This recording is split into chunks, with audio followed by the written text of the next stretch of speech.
नमस्कार। आज हम कक्षा 6 की हिंदी विषय की पाठ्य पुस्तक वसंत भाग 1 में संकलित की गई कवयित्री सुभद्रा कुमारी चौहान द्वारा लिखी गई रानी लक्ष्मीबाई के जीवन पर आधारित कविता झांसी की रानी का अध्ययन करेंगे। इस कविता को अध्ययन की दृष्टि से 2 भागों में विभाजित किया है। आज हम इसका भाग 1 पढ़ेंगे। कविता का सरलार्थ आरंभ करने से पूर्व रानी लक्ष्मीबाई के बारे में कुछ बातें जान लेते हैं। इस कविता में कवयित्री ने 1857 के स्वतंत्रता संग्राम की उस महान नायिका के बारे में बताया है जिन्हें हम झांसी की रानी लक्ष्मीबाई के नाम से जानते हैं। वाराणसी में 19 नवंबर 1828 के दिन पैदा हुई इस वीरांगना का नाम मणिकर्णिका रखा गया था, लेकिन प्यार से मनु कहा जाता था। पेशवा बाजीराव द्वितीय ने इन्हें छबीली कहकर के बुलाया था। झांसी के राजा गंगाधर राव के साथ आपका विवाह हुआ और नाम रखा गया लक्ष्मीबाई। रानी लक्ष्मीबाई ने एक पुत्र को जन्म दिया, परंतु 4 महीने की उम्र में ही उसकी मृत्यु हो गई। राजा गंगाधर राव भी अस्वस्थ रहने लगे थे। संतान के रूप में पुत्र गोद लिया गया, जिसका नाम रखा गया दामोदर राव। कुछ समय बाद राजा गंगाधर राव की मृत्यु हो गई। दत्तक पुत्र को अंग्रेजों ने स्वीकार नहीं किया और झांसी पर अपनी अधीनता स्थापित कर ली। रानी को झांसी का किला छोड़ना पड़ा। रानी लक्ष्मीबाई ने हिम्मत नहीं हारी और उन्होंने अंग्रेजों से झांसी छीन ली। झांसी 1857 के संग्राम का एक प्रमुख केंद्र बन गया। रानी लक्ष्मीबाई ने झांसी की सुरक्षा को मजबूत बनाया, महिलाओं की सेना बनाई और उन्हें युद्ध का प्रशिक्षण दिया गया। रानी ने कभी अंग्रेजों के आगे हिम्मत नहीं हारी, सदा उनका डटकर मुकाबला किया। ग्वालियर के पास कोटा की सराय नामक स्थान पर अंग्रेज सेना से लड़ते लड़ते रानी लक्ष्मीबाई वीर गति को प्राप्त हुई। इस कविता में हम रानी लक्ष्मीबाई के अदम्य शौर्य गाथा को जानेंगे। आइए सबसे पहले इसका सस्वर वाचन करते हैं। सिंहासन हिल उठे, राजवंशों ने भ्रक्ति तानी थी। बूढ़े भारत में भी आई फिर से नई जवानी थी। गुमी हुई आजादी की कीमत सबने पहचानी थी। दूर फिरंगी को करने की सबने मन में ठानी थी। चमक उठी सन 57 में वह तलवार पुरानी थी। बुंदेले हर बोलों के मुंह हमने सुनी कहानी थी। खूब लड़ी मर्दानी वह तो झांसी वाली रानी थी। कानपुर के नाना की मुंह बोली बहन छबीली थी। लक्ष्मीबाई नाम पिता की वह संतान अकेली थी। नाना के संग पढ़ती थी वह, नाना के संग खेली थी। बरछी ढाल कृपान कटारी उसकी यही सहेली थी।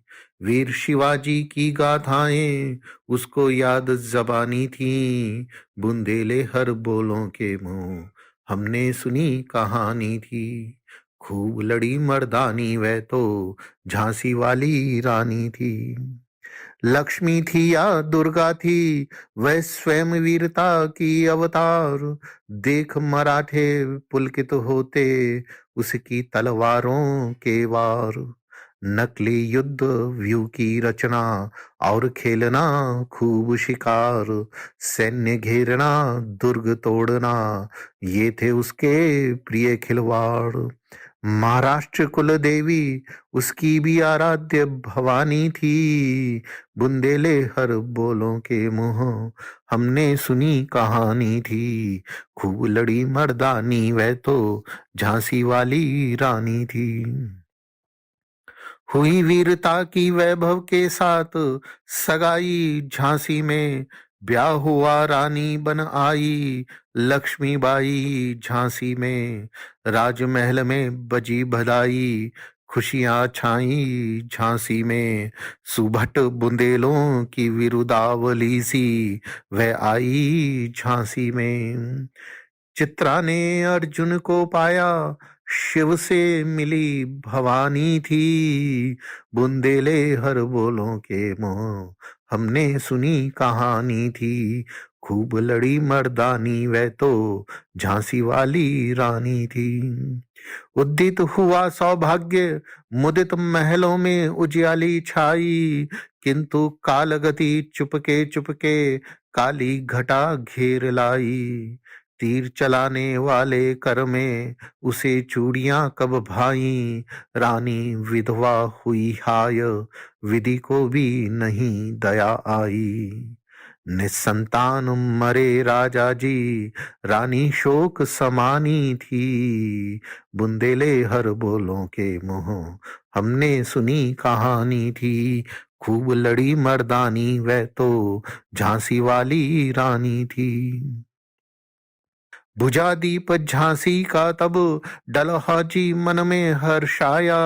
राज्य हड़प करने का उसने यह अच्छा अवसर पाया। फौरन फौजें भेज दुर्ग पर अपना झंडा फहराया। लावारिस का वारिस बनकर ब्रिटिश राज्य झांसी आया। अश्रुपूर्ण रानी ने देखा, झांसी हुई बिरानी थी।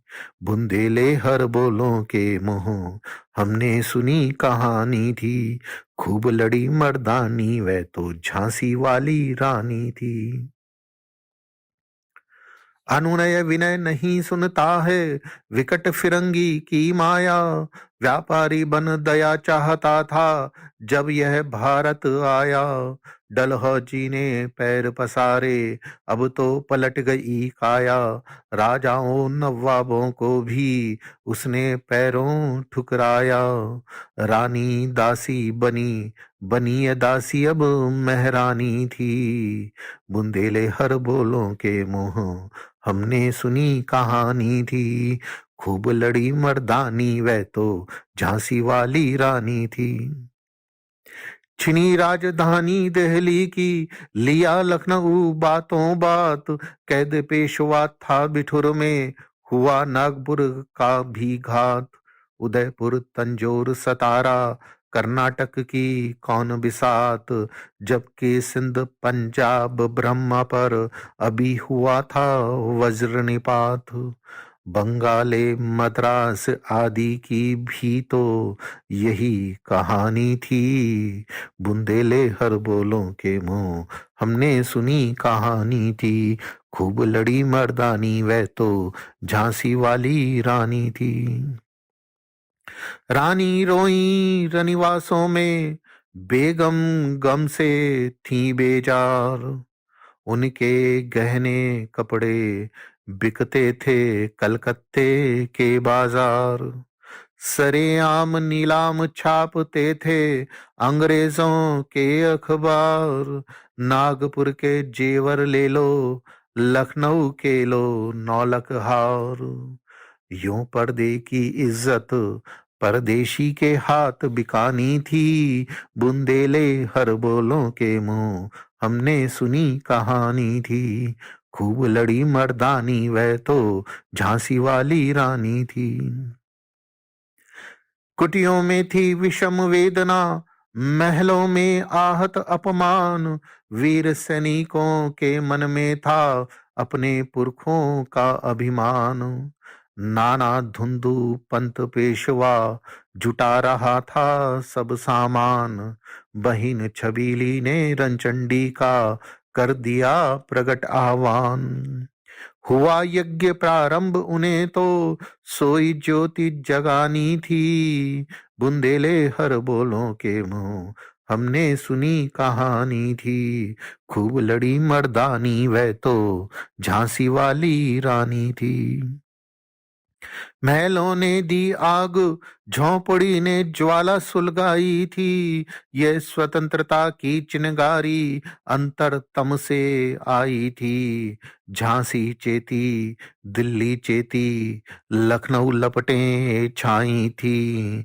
मेरठ, कानपुर, पटना ने भारी धूम मचाई थी।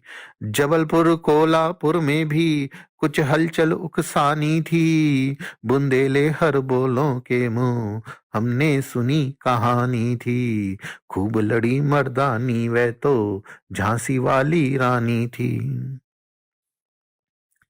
इस स्वतंत्रता महायज्ञ में कई वीरवर आए काम। नाना धुंधु पंत तांतिया, चतुर अजी मुल्ला सरनाम। अहमद शाह मौलवी, ठाकुर कुंवर सिंह सैनिक अभिराम। भारत के इतिहास गगन में अमर रहेंगे जिनके नाम। लेकिन आज जुर्म कहलाती उनकी जो कुर्बानी थी। बुंदेले हर बोलों के मुंह हमने सुनी कहानी थी। खूब लड़ी मर्दानी वह तो झांसी वाली रानी थी। इन्हीं की गाथा छोड़ चले हम झांसी के मैदानों में। जहां खड़ी है लक्ष्मीबाई मर्द बनी मर्दानों में। लेफ्टिनेंट वॉकर आ पहुंचा, आगे बढ़ा जवानों में। रानी ने तलवार खींच ली, हुआ द्वंद्व असमानों में। जख्मी होकर वॉकर भागा, उसे अजब हैरानी थी। बुंदेले हर बोलों के मुंह हमने सुनी कहानी थी। खूब लड़ी मर्दानी वह तो झांसी वाली रानी थी। रानी बड़ी काल पी आई, कर 100 मील निरंतर पार। घोड़ा थक कर गिरा भूमि पर, गया स्वर्ग तत्काल सिधार। यमुना तट पर अंग्रेजों ने फिर खाई रानी से हार। विजयी रानी आगे चल दी, किया ग्वालियर पर अधिकार। अंग्रेजों के मित्र सिंधिया ने छोड़ी राजधानी थी। बुंदेले हर बोलों के मुंह हमने सुनी कहानी थी। खूब लड़ी मर्दानी वह तो झांसी वाली रानी थी। विजय मिली पर अंग्रेजों की फिर सेना घिर आई थी। अब के जनरल स्मिथ सन्मुख था, उसने मुंह की खाई थी। कान्हा और मंदरा सखियां रानी के संग आई थी। युद्ध क्षेत्र में उन दोनों ने भारी मार मचाई थी। पर पीछे हीरोज आ गया, हाय घिरी अब रानी थी। बुंदेले हर बोलों के मुंह हमने सुनी कहानी थी। खूब लड़ी मर्दानी वह तो झांसी वाली रानी थी।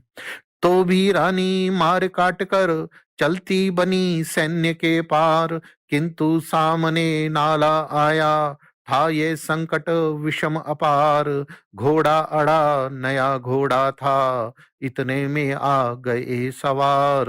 रानी एक शत्रु बहु तेरे, होने लगे वार पर वार।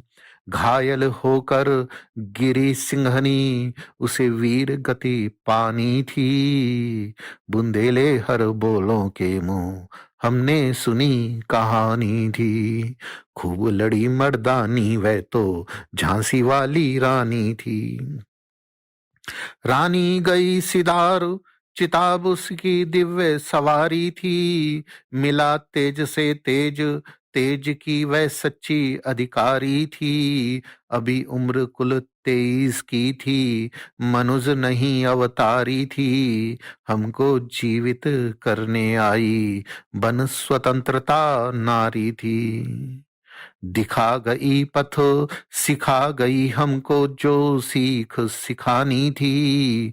बुंदेले हर बोलों के मुंह हमने सुनी कहानी थी। खूब लड़ी मर्दानी वह तो झांसी वाली रानी थी। जाओ रानी याद रखेंगे हम कृतज्ञ भारतवासी। ये तेरा बलिदान जगावेगा स्वतंत्रता अविनाशी। होवे चुप इतिहास, लगे सच्चाई को चाहे फांसी।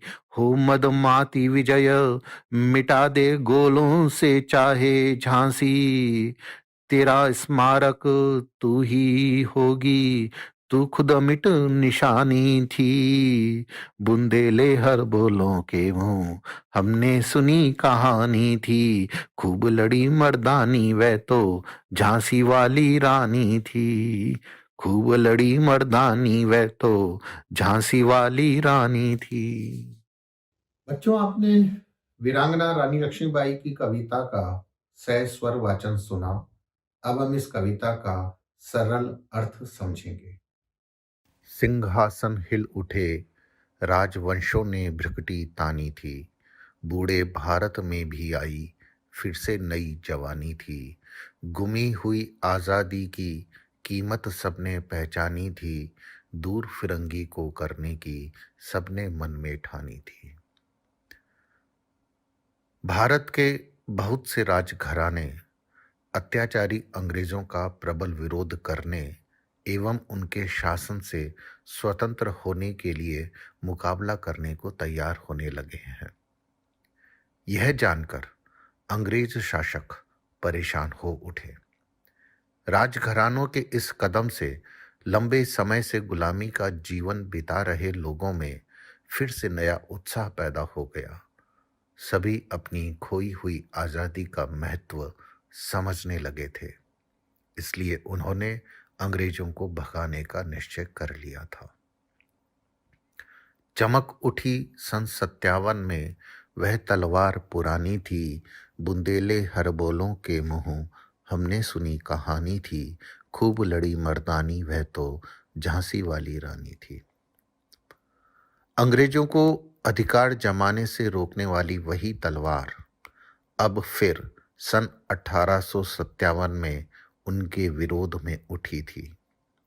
झांसी की रानी उस युद्ध में वीर योद्धा की भांति लड़ी। उनकी कहानी हमने बुंदेलखंड के लोकगीत गाने वाले हरबोलों के मुंह से सुनी थी। कानपुर के नाना की मुंह बोली बहन छबीली थी। लक्ष्मीबाई नाम पिता की वह संतान अकेली थी। नाना के संग पढ़ती थी वह, नाना के संग खेली थी। बरछी ढाल कृपाण कटारी उसकी यही सहेली थी।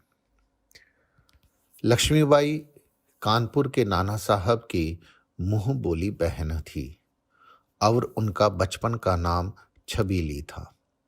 वह अपने पिता की एकमात्र संतान थीं। उन्होंने अपना बचपन नाना साहब के साथ पढ़ते खेलते बिताया था। वह अपनी उम्र की लड़कियों को सहेली नहीं बनाकर बरछी ढाल कृपाण कटारी आदि शस्त्रों को अपनी सहेली मानती थी। वीर शिवाजी की गाथाएं उनको याद जबानी थी। बुंदेले हर बोलों के मुंह हमने सुनी कहानी थी। खूब लड़ी मर्दानी वह तो झांसी वाली रानी थी। उन्हें वीर शिवाजी की कहानियां जबानी याद थीं। कवित्री कहती हैं कि वह झांसी की रानी थीं जो वीर योद्धा की भांति लड़ी। उनकी कहानी हमने बुंदेलखंड के लोकगीत गाने वाले हरबोलों के मुंह से सुनी थी। लक्ष्मी थी या दुर्गा थी, वह स्वयं वीरता की अवतार। देख मराठे पुलकित होते उसकी तलवारों के वार। नकली युद्ध व्यूह की रचना और खेलना खूब शिकार। सैन्य घेरना दुर्ग तोड़ना ये थे उसके प्रिय खिलवाड़। उन्हें देखकर लगता था कि वे लक्ष्मीबाई हैं या वीरता में दुर्गा देवी की अवतार हैं। उनके तलवार चलाने के कुशल प्रहार देखकर मराठे प्रसन्न होते थे। नकली युद्ध करना, चक्रव्यूह बनाना, खूब शिकार करना, शत्रु की सेना को घेरना, शत्रु के किले तोड़ना उनके प्रिय खेल हुआ करते थे। महाराष्ट्र कुल देवी उसकी भी आराध्य भवानी थी। बुंदेले हर बोलों के मुंह हमने सुनी कहानी थी। खूब लड़ी मर्दानी वह तो झांसी वाली रानी थी। लक्ष्मीबाई महाराष्ट्र की कुलदेवी भवानी की उपासक थीं। कवित्री कहती हैं कि झांसी की रानी उस युद्ध में वीर योद्धा की भांति लड़ीं। उनकी कहानी हमने बुंदेलखंड के लोकगीत गाने वाले हरबोलों के मुंह से सुनी थी। हुई वीरता की वैभव के साथ सगाई झांसी में, ब्याह हुआ रानी बन आई लक्ष्मीबाई झांसी में, राजमहल में बजी बधाई खुशियां छाईं झांसी में, सुभट बुंदेलों की विरुदावली सी वह आई थी झांसी में। वीरांगना छबीली का विवाह झांसी के ऐश्वर्यशाली राजा गंगाधर राव के साथ हुआ और वह रानी लक्ष्मीबाई बनकर झांसी आ गईं। इस अवसर पर राजमहल में बधाई के मंगल उत्सव हुए और खुशियां छा गईं, मानो वे झांसी में वीर बुंदेलों का यशगान बनकर आई थी। चित्रा ने अर्जुन को पाया, शिव को मिली भवानी थी, बुंदेले हरबोलों के मुंह हमने सुनी कहानी थी, खूब लड़ी मर्दानी वह तो झांसी वाली रानी थी। राव गंगाधर व लक्ष्मीबाई को देख यूं लगता था जैसे चित्रा को वीर अर्जुन मिल गए या शिव को भवानी। वह झांसी की रानी थी जो वीर योद्धा की भांति लड़ी। उनकी कहानी हमने बुंदेलखंड के लोकगीत गाने वाले हरबोलों के मुंह से सुनी थी। उदित हुआ सौभाग्य मुदित महलों में उजियाली छाई, किंतु काल गति चुपके चुपके काली घटा घेर लाई, तीर चलाने वाले कर में उसे चूड़ियां कब भाई, रानी विधवा हुई हाय विधि को भी नहीं दया आई। रानी के विवाह के बाद झांसी का शुभ भाग्य जाग गया। महलों में प्रसन्नता रूपी प्रकाश छा गया, किंतु समय के उलटफेर में दुर्भाग्य रूपी काले बादल भी घिर आए। भाग्य को तीर चलाने वाले हाथों में चूड़ियां पहना जाना अच्छा नहीं लगा और दुख की बात है कि रानी लक्ष्मीबाई विधवा हो गई। भाग्य को भी उन पर दया नहीं आई। निसंतान मरे राजा जी, रानी शोक समानी थी, बुंदेले हरबोलों के मुंह हमने सुनी कहानी थी, खूब लड़ी मर्दानी वह तो झांसी वाली रानी थी। राजा गंगाधर राव निस्संतानी मृत्यु को प्राप्त हो गए। रानी असीम दुख में डूब गई। कवित्री कहती हैं कि वह झांसी की रानी थी जो वीर योद्धा की भांति लड़ी। उनकी कहानी हमने बुंदेलखंड के लोकगीत गाने वाले हरबोलों के मुंह से सुनी थी। बुझा दीप झांसी का तब डलहौजी मन में हर्षाया, राज्य हड़प करने का उसने यह अच्छा अवसर पाया, फौरन फौजें भेज दुर्ग पर अपना झंडा फहराया, लावारिस का वारिस बनकर ब्रिटिश राज्य झांसी आया। राजा गंगाधर राव की मृत्यु पर अंग्रेज गवर्नर लॉर्ड डलहौजी बहुत प्रसन्न हुआ, क्योंकि उसे झांसी का राज्य अपने अधिकार में लेने का अच्छा अवसर मिल गया। उसने बिना देरी किए अपनी फौजें भेजकर झांसी के किले पर अधिकार कर अपना झंडा फहरा दिया। इस प्रकार बिना राजा की झांसी का वारिस ब्रिटिश राज बन गया।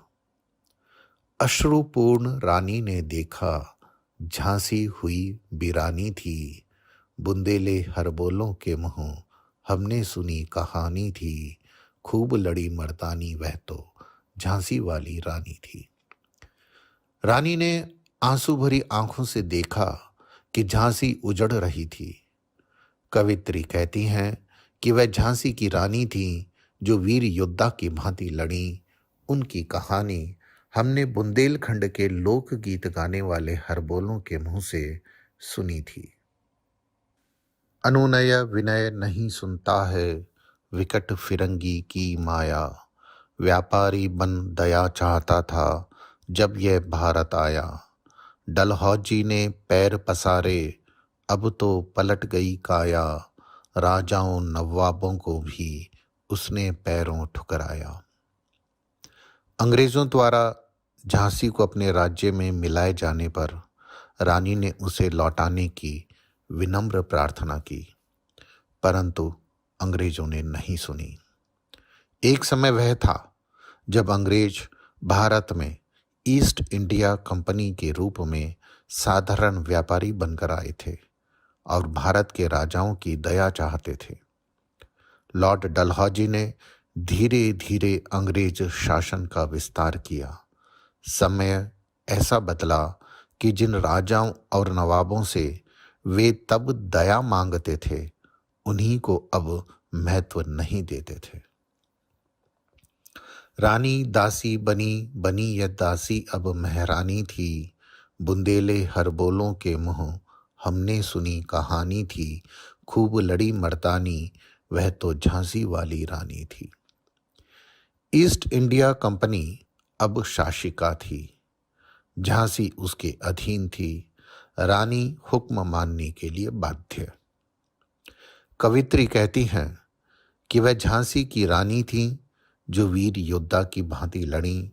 उनकी कहानी हमने बुंदेलखंड के लोकगीत गाने वाले हरबोलों के मुंह से सुनी थी। छिनी राजधानी दिल्ली की, लखनऊ छीना बातों बात, कैद पेशवा था बिठूर में, हुआ नागपुर का भी घात।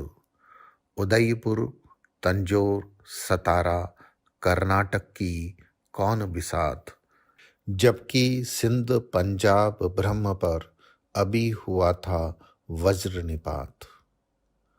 अंग्रेजों ने दिल्ली पर अपना अधिकार कर लिया, लखनऊ को भी उन्होंने जीत लिया, बिठूर के पेशवा बाजीराव को बंदी बना लिया गया तथा नागपुर पर भी घातक आक्रमण किया। उदयपुर तंजौर सतारा कर्नाटक आदि भी अंग्रेजों के सामने नहीं ठहर सके। सिंध पंजाब और बर्मा, जिसे आज हम म्यांमार कहते हैं, आदि का भी भयानक नाश हुआ था। बंगाले मद्रास आदि की भी तो यही कहानी थी, बुंदेले हरबोलों के मुँह हमने सुनी कहानी थी, खूब लड़ी मर्दानी वह तो झांसी वाली रानी थी। यही हालत बंगाल और मद्रास जिसे आज हम चेन्नई के नाम से जानते हैं, इनकी भी हुई। कवित्री कहती हैं कि वह झांसी की रानी थी जो वीर योद्धा की भांति लड़ी। उनकी कहानी हमने बुंदेलखंड के लोकगीत गाने वाले हरबोलों के मुंह से सुनी थी।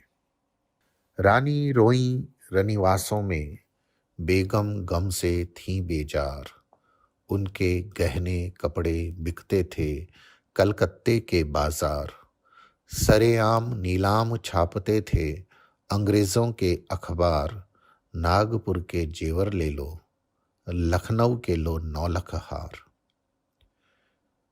जिन राजाओं के राज अंग्रेजों ने छीन लिए, उनकी रानियां रनिवासों में रो रही थी, और जिन नवाबों की रियासतें छिन गईं, उनकी बेगमें भी बहुत दुखी थीं। उनके आभूषण और कपड़े कलकत्ता के बाजार में बेचे जा रहे थे।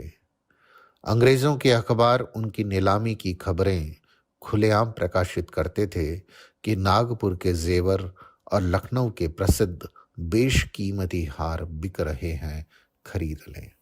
यूं पर्दे की इज्जत परदेशी के हाथ बिकानी थी, बुंदेले हरबोलों के मुँह हमने सुनी कहानी थी, खूब लड़ी मर्दानी वह तो झांसी वाली रानी थी।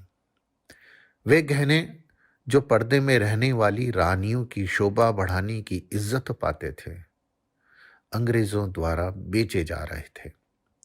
कवित्री कहती हैं कि वह झांसी की रानी थी जो वीर योद्धा की भांति लड़ी।